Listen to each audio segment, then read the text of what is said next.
Selamat pagi. Assalamualaikum warahmatullahi wabarakatuh. Selamat bertemu kembali di kuliah online pada pagi hari ini, Senin tanggal 20 Juli ya, tahun 2020. Pada kuliah online untuk hari ini kita masuk ke materi tentang manajemen keuangan untuk kelanjutan dari manajemen piutang. Yang minggu lalu sudah saya terangkan tentang perhitungan pada perputaran piutangnya, kemudian perhitungan untuk analisis di dalam rasio perputaran piutang juga. Kemudian untuk hari ini saya lanjutkan di sesi kedua dalam manajemen piutangnya. Kita masuk saja langsung ya di manajemen piutang, kelanjutan dari minggu yang lalu.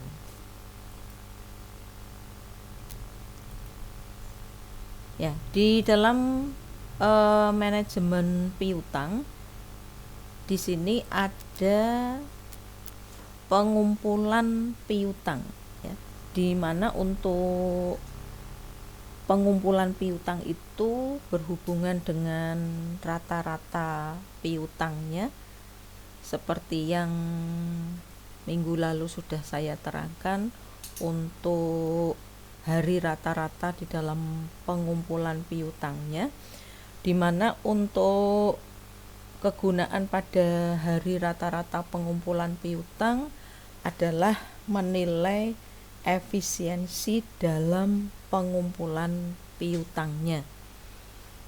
Yang dimaksud dengan efisiensi dalam pengumpulan piutang di sini, jika rata-rata pengumpulan piutang itu lebih kecil dari waktu piutang. Kemudian ada juga kebalikannya dari kegunaan hari rata-rata pengumpulan piutang, yaitu berupa inefisien.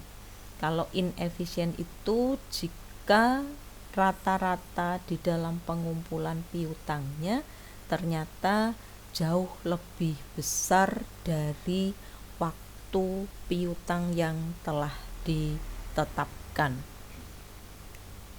Jadi saya ulang bahwa di dalam pengumpulan piutang yang berhubungan dengan periode di dalam perputaran piutangnya, dan juga di sini nanti kita akan mengetahui untuk kegunaan hari rata-rata pada pengumpulan piutangnya, ada penilaian pada efisiensi dan ada penilaian pada inefisiensi.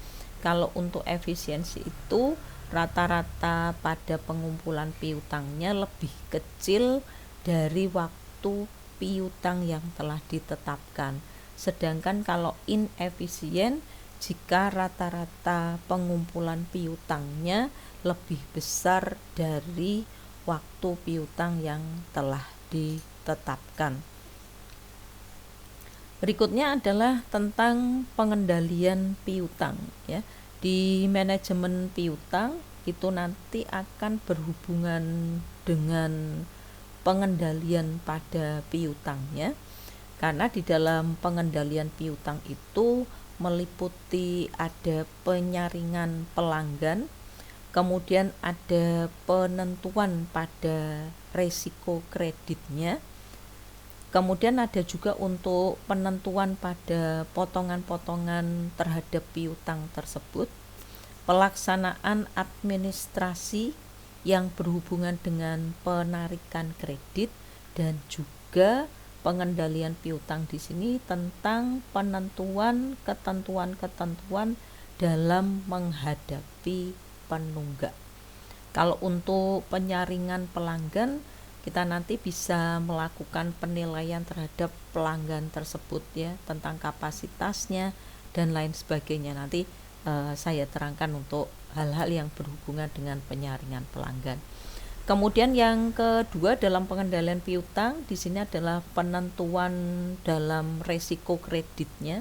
Apakah dalam piutang tersebut ada pihak debitur yang ternyata tidak mampu untuk melunasi piutangnya pada saat tanggal jatuh tempo ataupun setelah melebihi tanggal jatuh temponya. Kemudian untuk penentuan risiko kredit yang lain, apabila di dalam pihak debitur tersebut ternyata bisa dikatakan dia tidak mau membayar ya, tidak mau membayar di sini karena hal-hal yang berhubungan dengan usahanya ataupun memang ada suatu indikasi dalam debitur tersebut tidak membayar piutangnya. Kemudian dalam hal penentuan potongannya berapa persen untuk yang sudah melebihi jatuh tempo ataupun nanti yang masih dalam perhitungan untuk periode piutangnya. Kemudian pelaksanaan administrasinya yang berhubungan dengan penarikan kredit dan juga ketentuan-ketentuan apa saja dalam menghadapi penunggak. Kita lihat untuk penilaian terhadap calon pembeli atau yang disebut dengan risiko kredit. Di dalam penilaian terhadap calon pembeli yang berhubungan ke dalam risiko kredit di sini nanti ada 5C ya. 5C itu berarti C yang pertama adalah karakter dari debitur tersebut, di mana untuk karakter ini menyangkut karakter dari debitur tentang kejujurannya, kemudian tanggung jawab dalam memenuhi kewajiban. Itu harus dinilai ya terhadap calon pembeli atau dari calon debiturnya. Kemudian C yang kedua adalah kapasitinya. Untuk kapasiti di sini adalah suatu bentuk kapasitas kemampuan dari pihak debitur tersebut untuk membayar hutangnya ya. Di mana untuk ini kita lihat dari aktiva dan jumlah hutang. Penilaian pada rasio untuk likuiditasnya dari masing-masing debitur. Kemudian untuk C yang ketiga adalah kapital. Untuk kapital ini dilihat dari jumlah modal sendiri yang dimiliki oleh perusahaan dari suatu periode dengan perbandingan antara modal sendiri dan modal asing. Itu untuk C yang ketiga ya, yaitu kapitalnya, modalnya yang dimiliki oleh perusahaan ataukah dari debitur tersebut ya, jumlah modal sendiri yang bisa kita lihat dari perbandingannya antara modal sendiri dengan modal asing. Itu kalau kita melihatnya dari suatu usaha atau suatu bisnis. Kemudian yang keempat, C yang keempat adalah kolateral, di mana kolateral ini ada jaminannya ya. Jadi kalau misalnya saja ada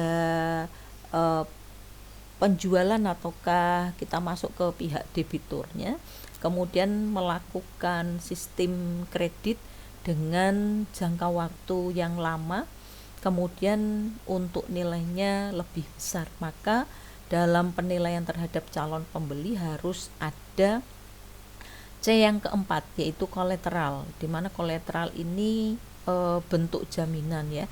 Apa jaminan yang bisa diberikan oleh pihak debitur kepada kita? Misalnya dalam bentuk surat-surat berharganya, yaitu dari hipotek, yaitu masuknya kepada surat tanah ataupun yang lain ya.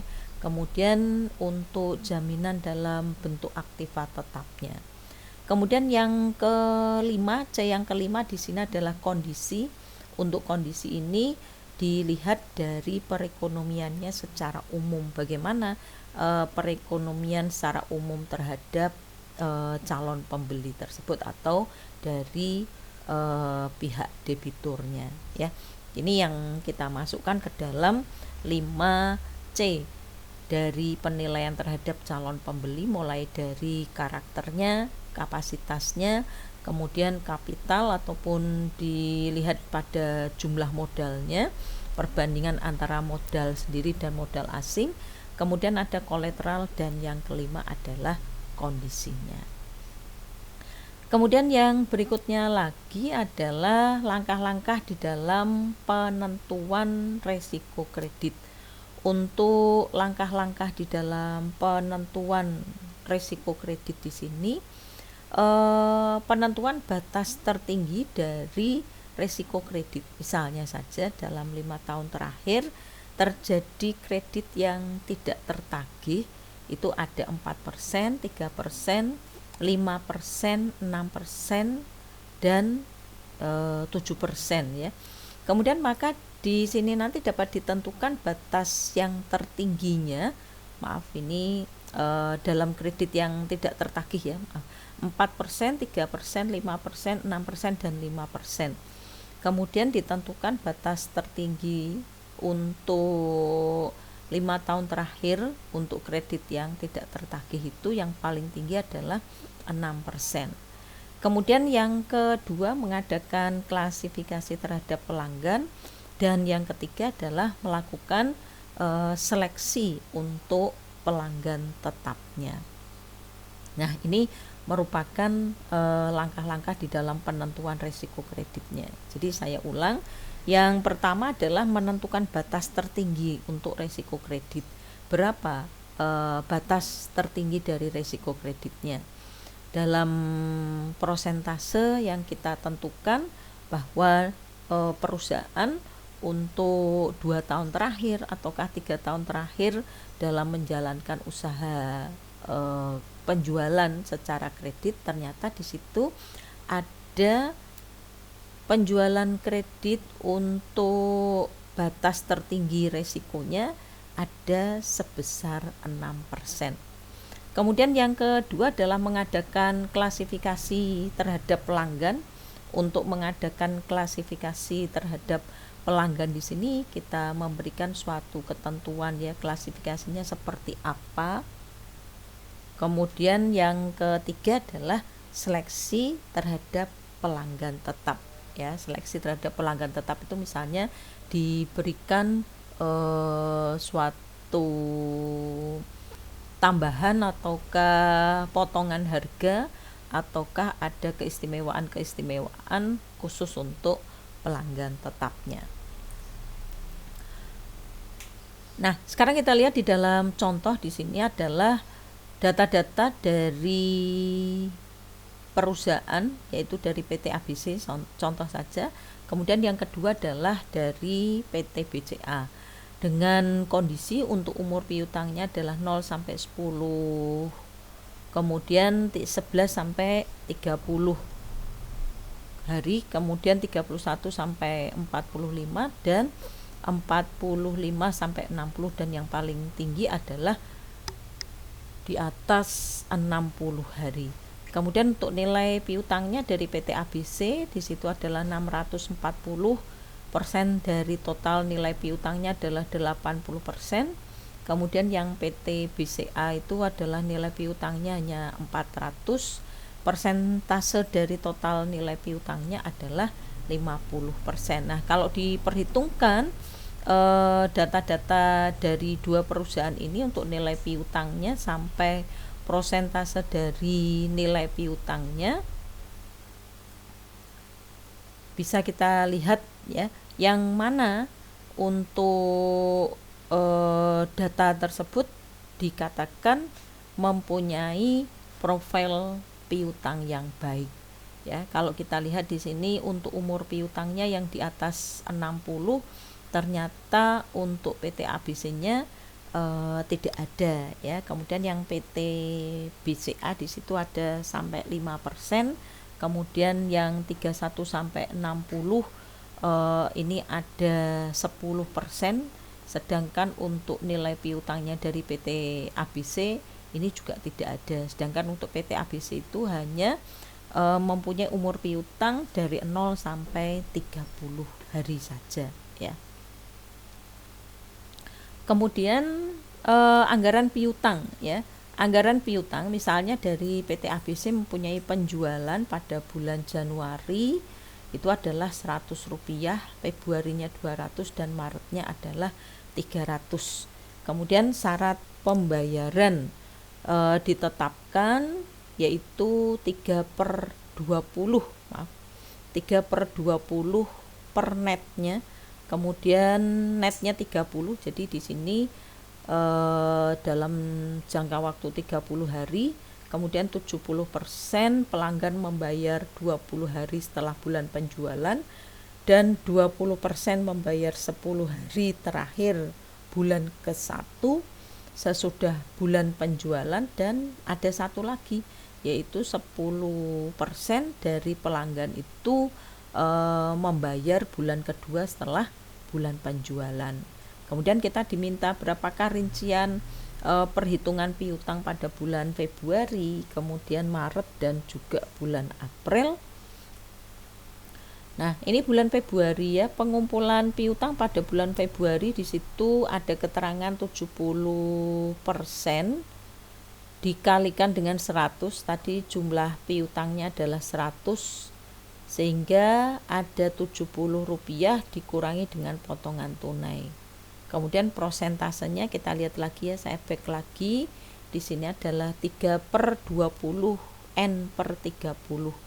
Jadi mendapatkan potongan dalam jangka waktu 20 hari dengan net batasannya adalah 30 hari. Kemudian 70% itu pelanggan membayar 20 hari setelah bulan penjualan. Jadi membayarnya 20 hari ya, 20 hari setelah bulan penjualan tersebut, sehingga kalau dalam hitungannya di bulan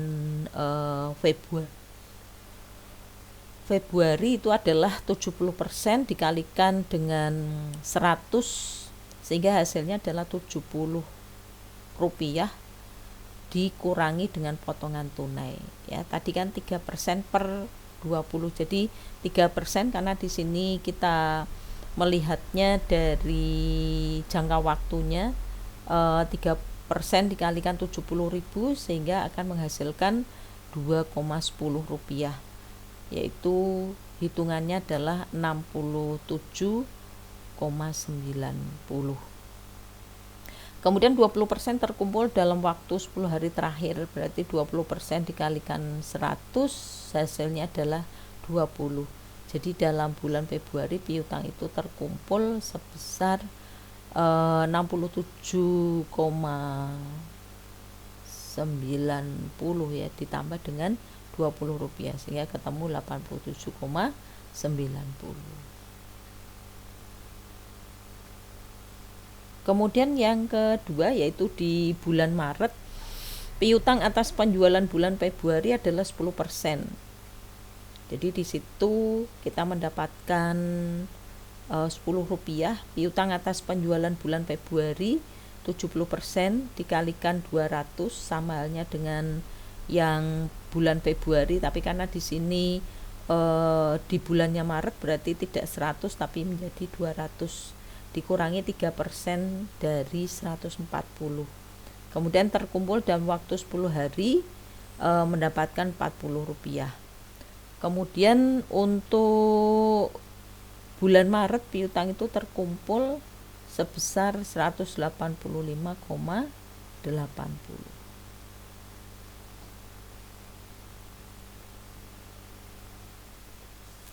Ya, jadi bisa dilihat di dalam soal tersebut.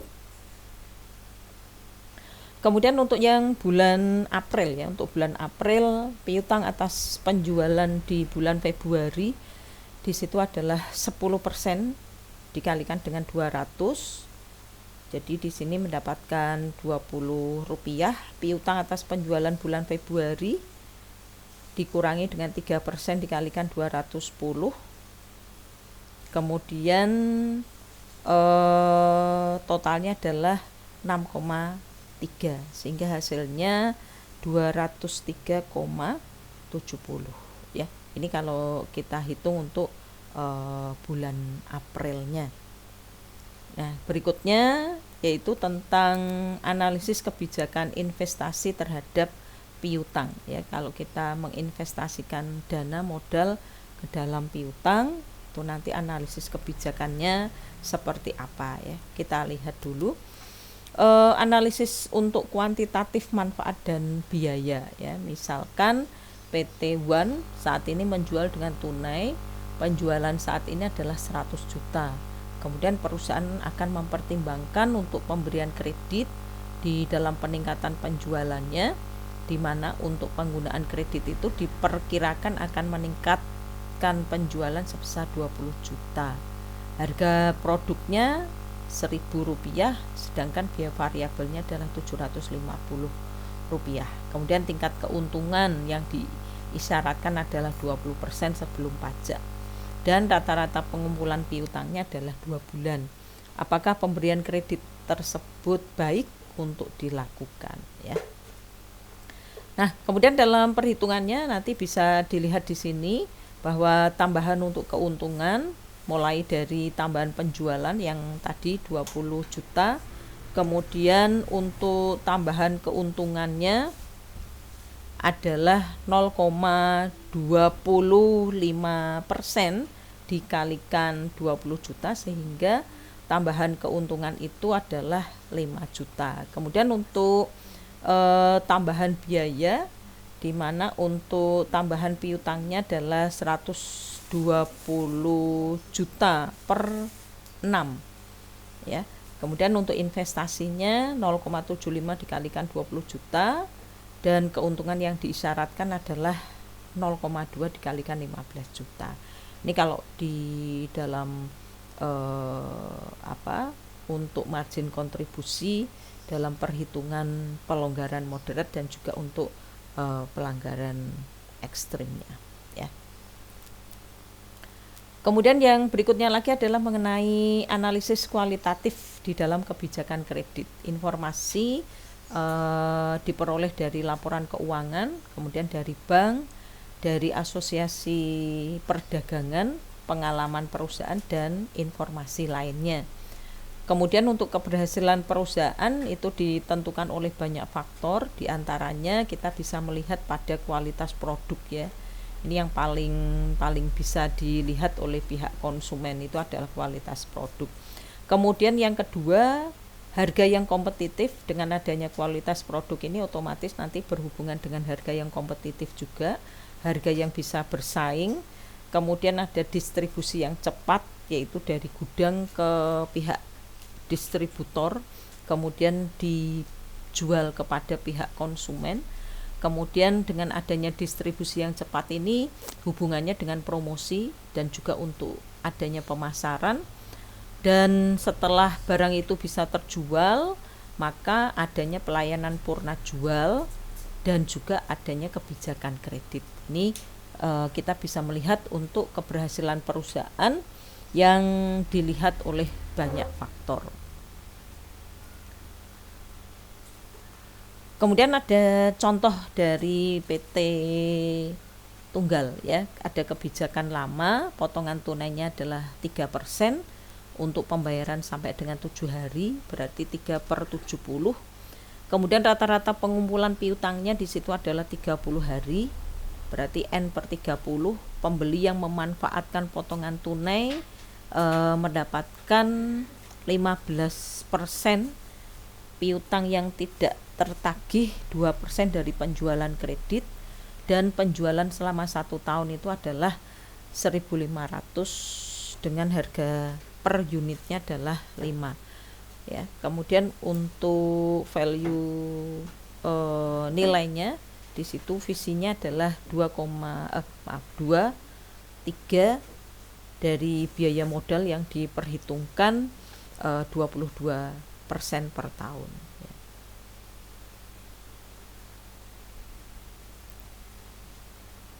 Kemudian untuk kebijakan baru di sini dalam nilainya perjanjian kredit penjualan adalah 4/15, potongan tunainya hanya 4% bagi yang melakukan pembayaran sampai dengan 15 hari.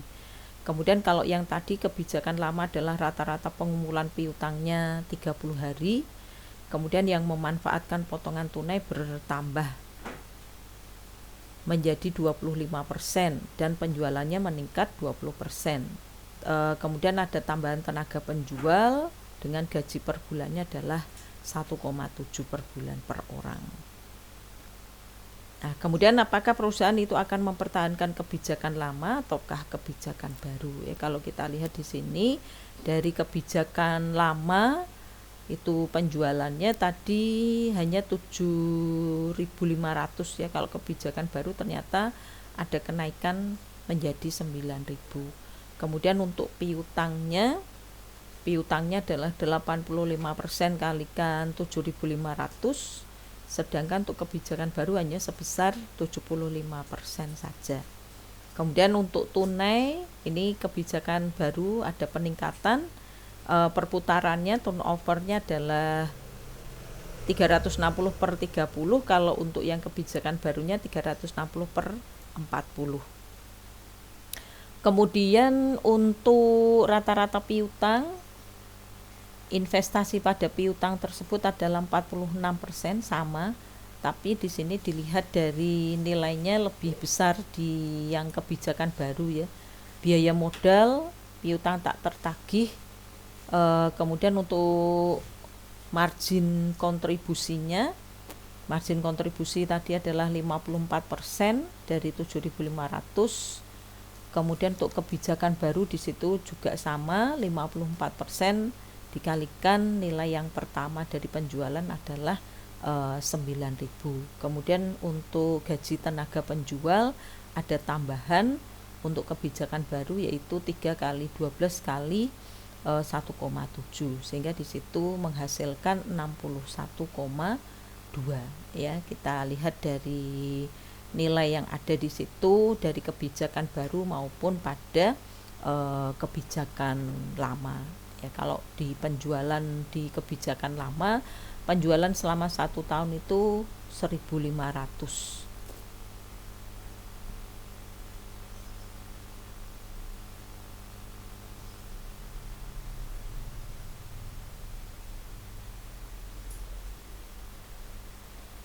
Kalau di dalam rata-rata pengumpulan piutangnya itu adalah 30 hari ya. Kemudian untuk volume cost-nya dari biayanya itu adalah 2 rupiah. Kemudian untuk biaya modalnya diperhitungkan 22% per tahun. Ini kalau kebijakan lama. Kalau kebijakan baru ada perubahan.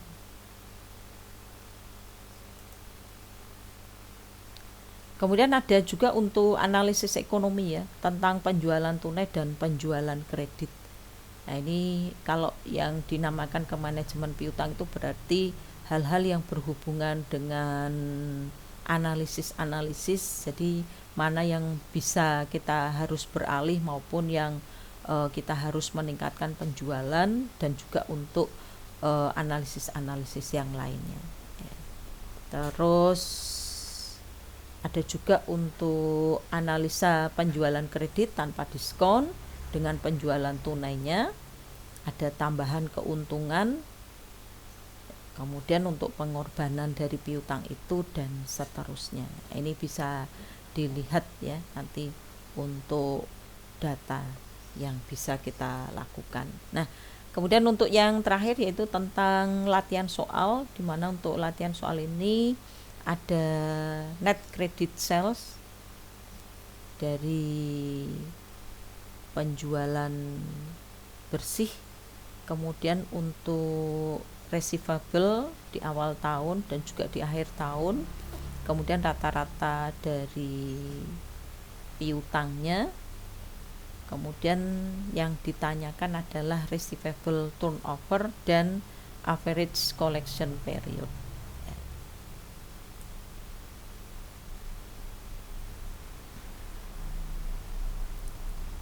Kalau ini untuk kuisnya, sebelum menerapkan kebijakan kredit dalam 1 tahun, PT Royal mampu mendapatkan omset penjualan rata-rata sebesar 1,2 miliar.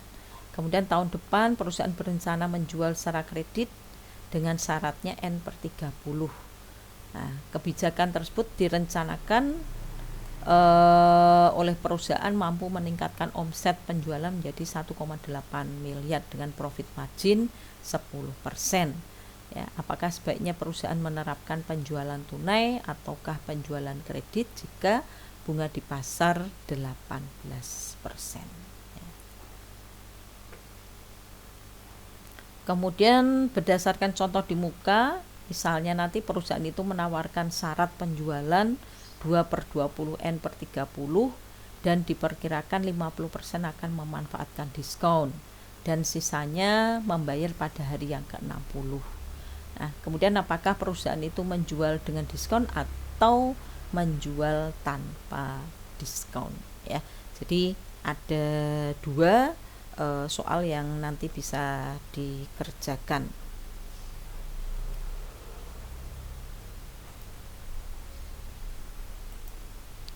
Ya, untuk materi yang saya berikan tentang manajemen piutang di pagi hari ini saya akhiri terlebih dahulu untuk manajemen keuangannya. Jangan lupa untuk PR di slide yang terakhir nanti dikumpulkan pada saat ujian akhir semester, ya. Jadi dikumpulkannya sebelum kita masuk di ujian akhir semester. Jadi tidak dikumpulkan untuk minggu depan, tapi itu merupakan tugas UAS, ya. Jadi dikumpulkannya seminggu sebelum kita mengerjakan ujian akhir semester, ya. Untuk pertemuan hari ini saya akhiri. Wassalamualaikum warahmatullahi wabarakatuh.